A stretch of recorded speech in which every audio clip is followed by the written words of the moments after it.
Student, सांख्यिकी विधियों के अंतर्गत आज के इस लेक्चर में हम इंटरपोलेशन और एक्सट्रापोलेशन के बारे में अध्ययन करेंगे। जहाँ तक इसके अर्थ की बात है तो सांख्यिकी विश्लेषण या निर्वचन, जैसे कि हम जानते हैं कि सांख्यिकी एक वैज्ञानिक विधि है जिसके अंदर विश्लेषण किया जाता है और निर्वचन किया जाता है। तो ऐसा विश्लेषण निर्वचन करते समय कई बार सांख्यिकी के समक्ष ऐसी अपूर्ण समंक श्रेणी उपलब्ध हो जाती है जिसमें बीच या मध्य का मूल्य उपलब्ध नहीं होता है। निर्वचन व अध्ययन के लिए समंक श्रेणी का पूर्ण होना आवश्यक होता है। अतः अज्ञात मूल्यों को श्रेष्ठ अनुमान लगाने के लिए इंटरपोलेशन और एक्सट्रापोलेशन की रीतियों का प्रयोग किया जाता है। जहाँ तक इसकी परिभाषा की बात है तो डॉक्टर बावले के अनुसार एक सांख्यिकी अनुमान अच्छा हो या बुरा, ठीक हो या गलत, परंतु प्राय प्रत्येक दशा में वे एक आकस्मिक प्रेषक के अनुमान से अधिक ठीक होगा। अंतर्ग्रहण कुछ निश्चित मान्यताओं के आधार पर किसी समंक श्रेणी के मध्य अज्ञात समंक का सर्वोत्तम मूल्य ज्ञात करने की क्रिया है, जबकि बाह्य ग्रहण में समंक श्रेणी के पूर्व या भावी मूल्य की निश्चित मान्यताओं के आधार पर ज्ञात किया जाता है। हार्पर के अनुसार दो सीमांत बिंदुओं के मध्य किसी बिंदु का मूल्य ज्ञात करना इंटरपोलेशन है, जबकि बाह्य ग्रहण का अर्थ दो सीमांत बिंदुओं के बाहर के किसी मूल्य का आकलन करने से है। इस विधि में कुछ मान्यताएं भी हैं, जैसा कि वर्णित किया जा चुका है कि आंतरग्रहण में बाह्य ग्रहण की रीतियों का उपयोग सर्वोत्तम अनुमान लगाने हेतु किया जाता है। इस विधि का जो उपयोग किया जाएगा वो फोरकास्टिंग के लिए किया जाएगा। यह अनुमान कुछ निश्चित मान्यताओं पर आधारित होता है जो निम्न है। जो दो मान्यता हैं वो मैं आपके सामने पेश कर रहा हूँ कि समंकों में परिवर्तन नियमित एवं समान होना चाहिए, अर्थात एक दी गई अवधि के समंकों में परिवर्तन लगभग समान हुए हों। उनमें नियमितता और एकरूपता होनी चाहिए। यदि कई वर्षों के जनसंख्या के आंकड़े दिए गए हों तो ये माना जाता है कि उसमें वृद्धि की लगभग समान दर पाई जाती है। जैसे हम देख रहे हैं कि हमारे देश में हर 10 साल में सेंसस यानी जनगणना कराई जाती है, उसमें लगभग एक समान बढ़ने की प्रवृत्ति पाई जाती है। जैसे मृत्यु दर है तो मृत्यु दर में घटने की प्रवृत्ति पाई जाती है। दूसरा पॉइंट है समंकों के आकस्मिक उतार चढ़ाव नहीं होने चाहिए, अर्थात ये माना जाता है कि समंक श्रेणी में कोई असामान्य वृद्धि या कमी नहीं हुई है। दी गई समंक श्रेणी में अकाल, महामारी, भूकंप आदि से संबंधित घटना घटित नहीं हुई हो जिनका समंकों पर प्रतिकूल प्रभाव पड़ा हो। इसकी मेथड की बात करते हैं तो आंतरग्रहण और बाह्य ग्रहण की जो विधियां हैं उनको हम दो भागों में बांट सकते हैं, एक बिंदु रेखीय रीति और एक बीजगणितीय रीति। जो बिंदु रेखीय उसे हम ग्राफिक मेथड भी बोलते हैं, तो उसका अभी देखते हैं। और जो बीजगणितीय रीति हैं उनमें हम 4 जो यहाँ पर मेन हमारे मेथड हैं उसमें पहला है बाइनोमियल एक्सपेंशन मेथड, द्विपद विस्तार विधि। दूसरा है न्यूटन की विधि, और इसमें हमें न्यूटन में भी परगामी अंतर विधि रीति, जिसको हम न्यूटन की एडवांसिंग डिफरेंस मेथड बोलते हैं, उसको हम पढ़ेंगे। इसके अलावा लैग्रेंज की रीति है और एक परवलयिक वक्र विधि है। तो जहाँ तक इसकी पहली है बिंदु रेखीय विधि, ये अंतर्ग्रहण व बाह्य ग्रहण की सबसे सरल रीति है। इसमें स्वतंत्र चर मूल्यों, जिसको हम एक्स बोलते हैं, उनका संबंध समय से होता है कोश क्षैतिज मापदंड यानी एक्स एक्सिस पर, तथा जो इंडिपेंडेंट हैं जिन्हें हम आश्रित मूल्यों को उदग्र मापदंड यानी वाई एक्सिस पर अंकित किया जाता है।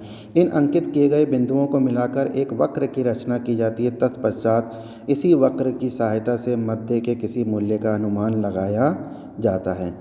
बाह्य ग्रहण अर्थात भावी मूल्य ज्ञात करने के लिए हस्तमुक्त विधि से वक्र को हम आगे बढ़ा देते हैं तथा अनुमानित मूल्य ज्ञात कर लिया जाता है। इस रीति से निकाले गए परिणामों में शुद्धता का अभाव रहता है। जो बीजगणितीय रीति हैं उनमें सबसे पहला है द्विपद विस्तार विधि। ये रीति द्विपद प्रमेय पर यानी बाइनोमियल थ्योरम पर बेस्ड है। निम्न शर्तों के अधीन इसका प्रयोग किया जाता है, यानी इसमें ये शर्तें हों तभी इसका उपयोग किया जाएगा। द फर्स्ट वन इज स्वतंत्र चर मूल्यों में समान अंतर होता है। जैसे अभी मैंने आपको डिस्कस किया है कि जो स्वतंत्र चर मूल्य जिन्हें हम वर्षों के डाटा के रूप में देख रहे हैं, मतलब वर्ष होंगे जैसे 2010, 11, 12, 13, 14, इस तरीके से इनमें समान अंतर है। जैसे फॉर एग्जांपल 2012, 14, 16, 18, तो इनमें यानी x में समान अंतर होता है। इन समान अंतर वाले चर मूल्यों के लिए आश्रित मूल्य हमें ज्ञात करना पड़ता है। तो इस रीति का प्रयोग आंतरगण इंटरपोलेशन और बाई एक्स्ट्रापोलेशन दोनों है तो किया जाता है। इस रीति की मान्यता है कि n पदों की श्रेणी का n मतलब जो वहाँ प्रमुख अंतर है वो 0 होगा। जैसे फॉर एग्ज़ाम्पल हम समझें कि हमें जो पद मूल्य दिए गए हैं, जो गिवन हैं, वो 4 हैं। तो अभी आगे इसको हम समझेंगे। वैसे ही कहते हैं डेल्टा, जो प्रमुख अंतर मानते हैं, डेल्टा n0 बराबर y-1 ब्रैकेट बंद n, ये किसके बराबर होता है? 0 के बराबर। तो गणना की जो प्रक्रिया है उसको हम समझते हैं। स्वतंत्र चर मूल्यों x को क्रमानुसार x0, x1, x2, x3 आदि संख्याक्षरों द्वारा व्यक्त किया जाता है। वर्षों के जो दिए गए हैं आपको, वो उसको x0, x1, x2, x3 दिखाना है।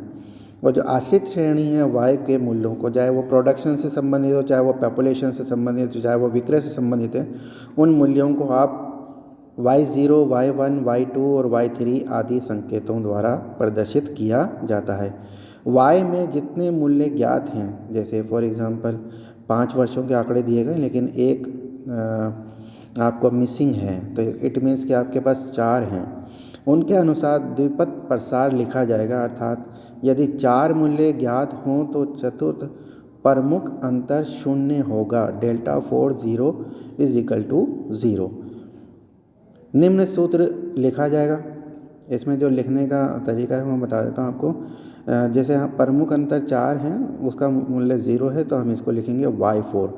जहाँ से हमने ज्ञात करना है y में, वहीं से स्टार्ट करेंगे और फिर अवरोही क्रम में घटते जाएंगे। जैसे हमने y4 लिख लिया तो उसके बाद y3, उसके बाद y2, y1 और y0 इज़ इक्वल टू 0।